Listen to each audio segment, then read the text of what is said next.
रावण ने विभीषण जी को कहा, बड़ा उपदेश कर रहा है। सुमति कुमति सबके ओर रहाही, नाच पुराण निगम वस कहाही। जहां सुमति तहां संपत्ति नाना, जहां कुमति तहां विपत्ति निदाना। क्या बात है। सुमति कुमति सबके, लड़ाई झगड़ा सबके घर में होता है, पर जहां सुमति, सुमति का मतलब क्या है? सुमति का मतलब क्या है? एकता।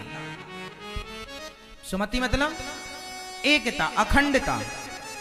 यदि तुम भाई भाई आपस में लड़ोगे तो तुम्हारी लड़ाई का कोई ना कोई फायदा जरूर उठाएगा। सास बहू लड़ोगे तो कोई ना कोई। हमारे देश में क्या हुआ, 200 वर्षों तक हम गुलाम रहे मुगलों के, अंग्रेजों के। क्यों? क्योंकि हम आपस में लड़ते गए। फूट डालो शासन करो की नीति अंग्रेजों ने अपनाई। काश हमारे देश के वो लोग रामचरितमानस की चौपाई पढ़ लेते तो आपस में ना लड़ते, और ना लड़ते तो तुम गुलाम ना होते। बताइए हमारे देश में गुलामी क्यों आई? क्योंकि हम आपस में।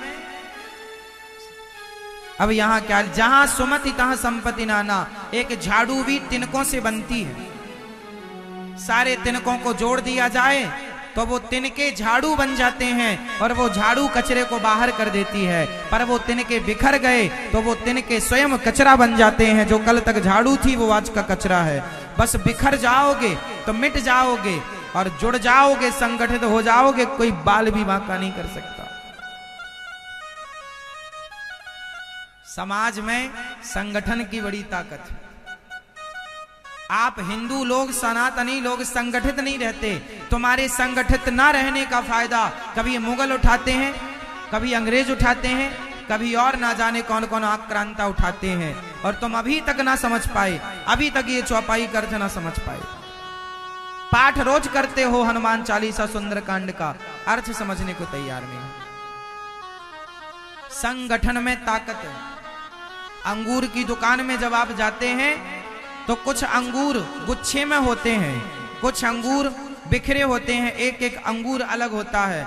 बताइए कौन से अंगूर की कीमत ज्यादा होती है? जो गुच्छे में है वो, या जो बिखरा हुआ है, एक एक अंगूर अलग हो गया है, गुच्छे से अलग हो गया, वो कौन सा अंगूर ज्यादा महंगा होता है? जोर से, गुच्छे वाला।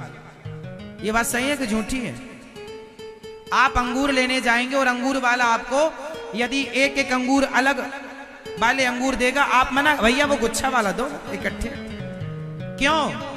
अरे अंगूर भी यदि संगठित रहते हैं, गुच्छे में रहते हैं, तो उनकी भी कीमत होती है। और आप सनातनी लोग ना जाने कब समझेंगे कि सनातनियों को एकजुट होना चाहिए। संगठित होगे, क्या मजाल मुगलों की आक्रांताओं की तुम्हारे भारत की तरफ आंख उठाकर देख ले। लड़ते गए, मिटते गए। एक राजा ने दूसरे राजा को मारा, क्या हुआ? पृथ्वीराज चौहान के ससुर ने, जयचंद ने दोस्ती कर ली मोहम्मद गौरी से। मोहम्मद गौरी से दोस्ती करके और युद्ध हार गए, क्योंकि इनकी सेना डबल हो गई, घेर लिया दिल्ली को। पृथ्वीराज चौहान हार गए, बंदी बना लिया। कहा मोहम्मद गौरी से, जयचंद ने, हमें इनाम क्या दोगे मोहम्मद गौरी? हमने तुम्हारा साथ दिया। मोहम्मद गौरी ने चौराहे में खड़ा करके फांसी पे लटकाया जयचंद को। अरे मूर्ख, जो अपने देश, अपने अपनों का सगा ना हो पाया, तू मोहम्मद गौरी का क्या सगा होगा? तेरे लिए ये फांसी का फंदा है, तुम जैसे गद्दारों के लिए। ये इतिहास, अपनों ने गद्दारी ना की होती, अपने घर में जयचंद ना होते ना, क्या मजाल के मोहम्मद गौरी आंख उठाकर देख लेता पृथ्वीराज की तरफ? बोलो हाँ या ना? झांसी की रानी के अपने मंत्रियों ने दगा ना किया होता, क्या मजाल के घुस जाते उस किला में दुश्मन? क्या बताएं साहब, ये संगठन हमने सीखा नहीं, इसलिए गुच्छे से हट गए, कीमत घट गई। संगठित रहो। सोसाइटी में रहते हो, सोसाइटी को संगठित करो। गांव में रहते हो, गांव को संगठित करो, और सब सनातनी बन के रहो। मैं ब्राह्मण बाद में बनूं, मैं क्षत्रिय बाद में बनूं, मैं वैश्य बाद में बनूं, मैं शूद्र बाद में बनूं, मैं पहले सनातनी बनूं, मैं हिंदू हूं, मैं सनातनी हूं। लेकिन आज जातवाद में हमारा देश बटा पड़ा है। मैं इस जाति का हूं, मैं उस जाति का हूं। खूब लड़ाया, फूट डालो शासन करो, लड़ते गए तुम। आज भी हमारे देश में कुछ लोग आज भी जातवाद को लेकर लड़ते हैं। जातियां होना सही है, जातवाद होना गलत है। जातियां एक व्यवस्था है और ये व्यवस्था होना अच्छा है, लेकिन जातियों के नाम पर ये जो ऊंच नीच छुआछूत है ये गलत है। इंसानों से नफरत करने वाला व्यक्ति श्रेष्ठ कैसे हो सकता है? इंसानों से तो नफरत ना हो। हम 4 भाई आज आपस में लड़ते हैं। आप कितने भाई हैं? आप कितने भाई हैं? 2। आप कितने भाई हैं? 4। आप कितने भाई हैं? कौन कौन? आप कितने भाई हैं? आप कितने भाई हैं? कोई कहता है हम 2, कोई कहता हम 1, कोई कहता हम 3, कोई कहता हम 5। पर सनातनियों सुन लो, हम सारे सनातनी 4 भाई हैं। 4 भाई ब्राह्मण, क्षत्रिय, वैश्य और शूद्र, ये चारों एक पिता की संतान है। ब्राह्मणों से मुखमासीद बाहु राजन्य कृता उरु तदसिद वैश्या पदभ्यांग शूद्रो अजायत। चारों एक पिता की संतान है, एक भगवान की। और भाइयों की तरह तुम्हें रहना है। आपस में लड़ोगे मिट जाओगे।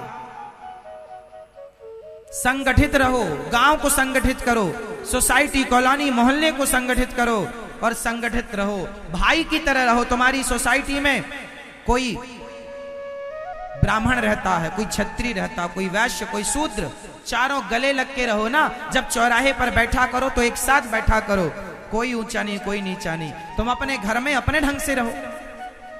भाई जब आप बाजार में निकलते हैं, जब आप बस में जाके खड़े होते हैं, ट्रेन में जाके, तो जो सीट आपकी होती उसी में ना बैठते हैं। उसके बगल में कौन बैठा अपने को पता नहीं होता। तो बाहर व्यवहार में हमें प्रेम से रहना चाहिए, भीतर भी प्रेम रखना चाहिए और हमें आपस के झगड़े को समाप्त कर लेना चाहिए। खास कर ये जातवाद का झगड़ा, इस जातवाद के झगड़े ने इतना बड़ा नुकसान किया, इस सोने की चिड़िया को गुलाम बना दिया।